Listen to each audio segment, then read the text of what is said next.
When you think about major religious rituals, it's easy to get caught up in the how, the rules, the steps, the procedures. But what about the why? So today, we're going to go a little deeper. We're going to explore the incredible symbolism behind three of Islam's most central acts of worship: fasting, pilgrimage, and sacrifice. This quote right here, it really gets to the heart of it. The idea in Islam is that faith isn't just some private feeling you keep inside. Nope, it's something you express physically. Your actions, your deeds, they become the language you use to show your devotion. And that connection, the link between your inner feelings and your outer actions, well, that's the key to unlocking everything we're about to talk about. All right, first up, the fast. Now, fasting is a practice a lot of cultures know about, but in the Islamic tradition, it's framed as something way deeper than just not eating. It's seen as this powerful, symbolic act of pure, simple obedience. So the Arabic word for this is sawm, and it literally just means to abstain. Now, in Islamic terms, it specifically means abstaining from some of our most basic human needs: food, drink, and marital relations, but only during specific hours of the day. And this is where we get to the core symbolism. The real power of the fast isn't about giving up things that are already forbidden. It's about giving up things that are perfectly fine, perfectly allowed the rest of the time. See, by doing this just because God commanded it, a person makes this huge physical statement that says, His word is the ultimate authority, even over my own body and its needs. It's a massive acknowledgement of who's really in charge. But this isn't just about feeling hungry for a day. There's a real spiritual goal here. The whole point is to develop a state of mind called taqwa. Think of it as this deep, constant awareness of God and of the boundaries He set. It's a reverence that helps you stay within those limits. So the fast then becomes a sort of training ground for building that consciousness. So what does this actually look like in practice? Well, the fast runs from the very first light of dawn all the way to nightfall. It's required for the entire month of Ramadan.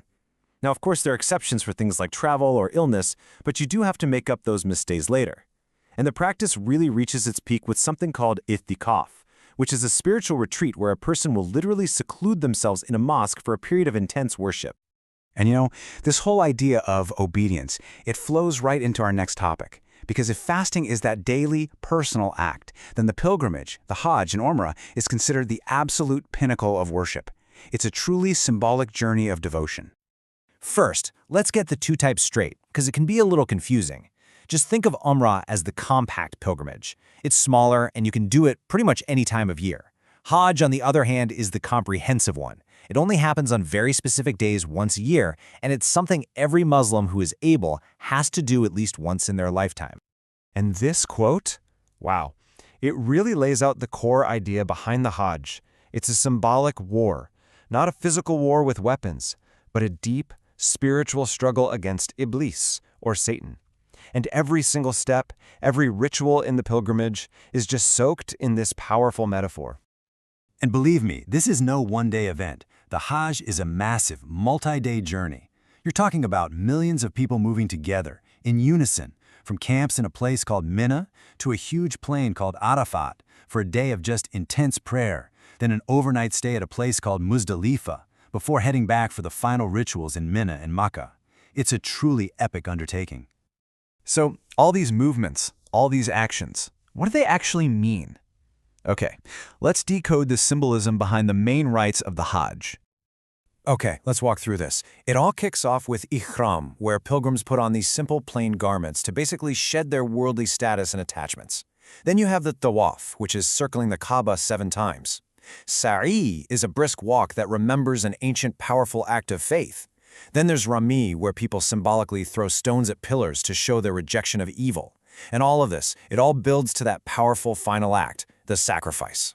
And the soundtrack to this entire journey is this one constant chant, the talbiyah. But it's so much more than a prayer. It's a direct, personal answer to a call that the prophet Abraham made thousands of years ago, inviting people to God's house. So with every single repetition, the pilgrim is basically shouting back through time, I heard your call, I'm here in your presence. And that brings us right to our final ritual, the animal sacrifice. This act is maybe the ultimate physical representation of a deep spiritual pledge. Now, it's so important to understand this isn't about just giving money or charity.